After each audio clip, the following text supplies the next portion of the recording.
Ngo-1994 unyaka oyingqophamlando eNingizimu Afrika njengoba kwaqala ngqa ukuthi abantu bebala elinsundu basebenzise ilungelo labo lokuvota.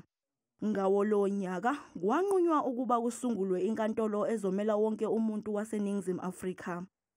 Every single aspect was intentional and thought through, and you really get a sense of a nation at the time that really wanted to take, a break from the past and define the system for itself.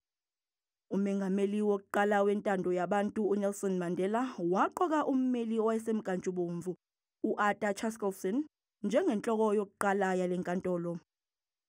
Mhla ziyi-15 kuNhlolanja ka-1995 kwahlala icala lokuqala enkantolo yomthethosisekelo elalimayelana nokuphikiswa kwesigwebo sentambo. Mhla ziyi-6 kuNhlangulana kuwo u-1995 inkantolo yomthethosisekelo yanquma ukuthi kuvalwe isigwebo sentambo. Ngo-1996 le nkantolo yabamba iqhaza ekuphasisweni komthethosisekelo wakulelizwe. NgoNdasa ka-2004 inkantolo yomthethosisekelo yabungaza iminyaka eyi-10 esakhiweni sayo esisha eBramfontein eGoli nokuyilapho ihlezi khona kuze kube yimanje. It is performing the function that it was explicitly established for. Unlike the US Supreme Court, where this power was a little bit unclear, ours is mandated by the Constitution that is what it is meant to do. And I think that it's really pulled us away from the brink.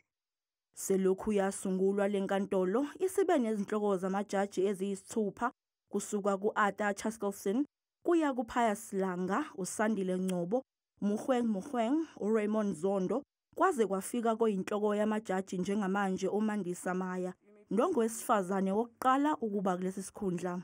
Thank you, Chief Justice.